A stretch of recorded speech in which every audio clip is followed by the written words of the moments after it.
पारंपरिक पेक्षा ही आधुनिक शेती चांगली आहे. नाही त्या शेतकऱ्याला, गरीब शेतकऱ्याला नाही ना परवडत ती मशीन. 8 लाखाची मशीन घेऊन काय करायची? गरीब शेतकरी घेऊ बी शकत नाही. पण आम्हाला छोट्या शेतकऱ्याला सुद्धा वस्तू मिळायला पाहिजे. पण आता पोरांना जर शेती परवडत नाही तर ते नाही ना वळत शेतीकडे. तरुण म्हणतो नको शेती, त्याला सरकार बी काय करू शकत नाही, शेतकरी बी काय करू शकत. नमस्कार शेतकरी मित्रांनो, कृषी जागरण मध्ये तुम्हा सर्वांचं पुन्हा एकदा मनापासून स्वागत. तरी आपण बघू शकता आपण कृषी प्रदर्शनात आलेलो आहोत. इथं लहान मुलांपासून अगदी वयोवृद्ध व्यक्तींसोबत आपण चर्चा साधलेली आहे. आता आपल्यासोबत काही वयोवृद्ध व्यक्ती आहेत आणि आपण बघू शकतो कृषी प्रदर्शनात आपल्याला अनेक आधुनिक गोष्टी बघायला मिळतात. परंतु अजूनही काही वयोवृद्ध व्यक्तींना असं वाटतं की आपण पारंपरिक शेतीची जोड केली पाहिजे. नेमकं त्यांना काय वाटतं की आपण पारंपरिक शेती केली पाहिजे का आधुनिक शेती केली पाहिजे? चर्चा संवाद करूया त्यांच्यासोबतच या कृषी प्रदर्शनामध्ये. नमस्कार काका, कुठून आले आहात तुम्ही? आम्ही बाहुली. तुम्ही कुठून आले आहात? बाहुली.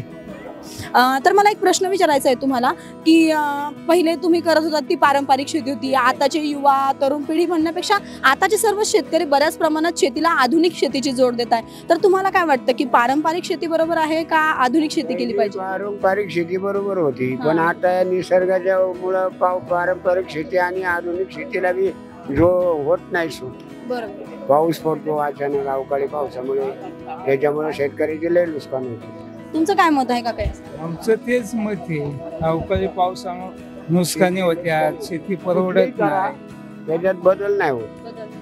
परंतु आजकाल जेव्हा आपण युवा तरुण बघतो, आपण असे बरेच शेतकरी बघतोय, म्हणजे आम्ही पण बघितले, तुम्ही बघत असतात की आधुनिक शेतीचा जोड देऊन आपण कृषी प्रदर्शनात पण बघतोय अनेक तंत्रज्ञान युक्त शेती केली जाते. तंत्रज्ञानाचा जोड शेतीला दिला जातोय. निश्चित पहिल्या पारंपरिक शेतीपेक्षा कुठेतरी त्याच्यात बदल झालेला आपल्याला पाहायला मिळतोय आणि शेतीत पण शेतकरी यशस्वी होताना पाहायला मिळत आहे. या संदर्भात काय सांगतात? या संदर्भात पारंपरिक पेक्षा ही आधुनिक शेती चांगली आहे. पण काय होतं, उत्पन्न बी मिळतं त्याच्यातून, पण ह्या निसर्गाच्या लहरीपणामुळे ते अडचणीत येते. काका, आता आपण हा इंटरव्ह्यूच्या अगोदर आपण दोघं चर्चा करत बसलो होतो, बरोबर? तर चर्चा करताना तुम्ही मला एक सहज विषय मांडला की आधुनिक शेती चांगली आहे, सर्व गोष्टी चांगल्या आहे, पण ह्या मशीन जितक्या महाग आहे त्या कमी शेती असणाऱ्या शेतकऱ्यांना घ्यायला परवडत नाही. त्या कमी नाही त्या शेतकऱ्याला, गरीब शेतकऱ्याला नाही ना परवडत ती मशीन. समजा महिनाभर मशीन चालणार, 8 लाखाची मशीन घेऊन काय करायची? गरीब शेतकरी घेऊ बी शकत नाही. छोट्या शेतकऱ्याला छोटी वस्तू असेल तर ती त्याच्या फायद्याची ठरते. तुमची काय इच्छा आहे की छोट्या शेतकऱ्यांसाठी कमी किमतीत वस्तू आल्या पाहिजे मार्केटमध्ये? नेमकं झालं का? आता कंपनी जी बाहेर रेट देते ना तिथल्यापेक्षा इथे रेट बरे, पण आम्हाला छोट्या शेतकऱ्याला सुद्धा वस्तू मिळायला पाहिजे. बरोबर. म्हणजे तरी बघू शकता प्रेक्षकांना, काकांचं असं म्हणणं आहे की आपल्याला ज्या मोठ्या वस्तू मिळत आहे, ज्याची किंमत खूप जास्त आहे, ज्या शेतकऱ्यांकडे कमी शेती आहे त्या शेतकऱ्यांना छोट्या प्रमाणात आणि थोड्या कमी किमतीत या वस्तू मिळायला पाहिजे. तर या काकांसोबत देखील आपण संवाद साधणार आहोत. काका आता जे बोलले त्या संदर्भात तुम्ही काय सांगता? काय तेच सांगणार काय, आता ते बोलले तेच. बरोबर. मला एक विचारायचं आहे काका, सध्या अवकाळी पावसाचा फटका आपण बघतोय महाराष्ट्रात. कुठे दुष्काळजन्य परिस्थिती तर कुठे पावसाचा खूप जास्त प्रमाणात पाऊस पडतोय.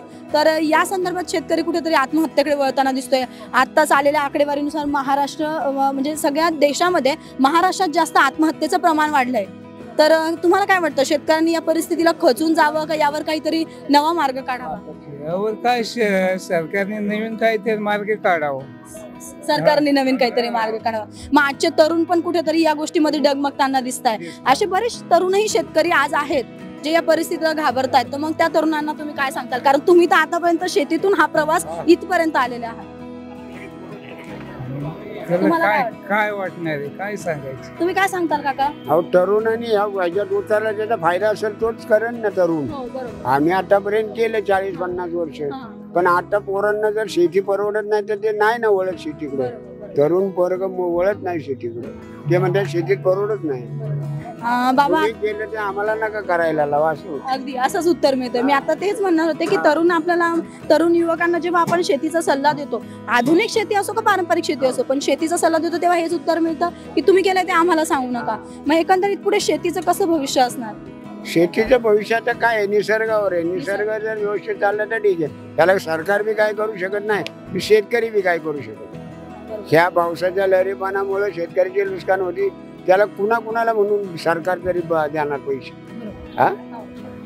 तुम्ही आता सांगितलं की निसर्गाचा समतोल नाहीये, काही नाहीये, तर पूर्वी तर निसर्गाचा चांगला समतोल असायचा, सर्व गोष्टी होत्या, शेतकरी पण चांगला सुखी होता, बरोबर.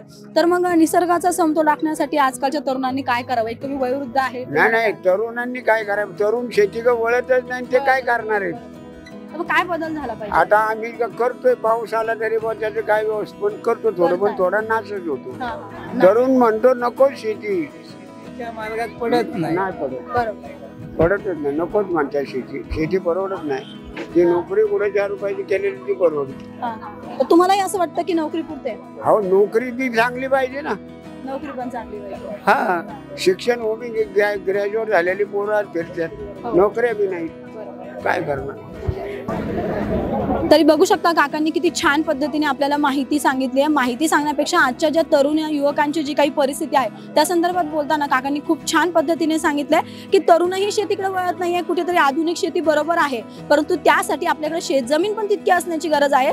त्याच माध्यमातून आपण चांगलं तंत्रज्ञान देखील घेऊ शकतो आणि सरकारने किंवा ज्या काही कंपन्या आहेत त्यांनी तंत्रज्ञान छोट्या शेतकऱ्यांसाठी छोट्या प्रमाणात आणि कमी किमतीत करावे, जेणेकरून निश्चितच साधा आणि साधारण शेतकऱ्यांना देखील त्याचा फायदा होईल. कॅमेरामॅन आशिष सहित मी प्रतीक्षा, कृषी जागरण, पुणे.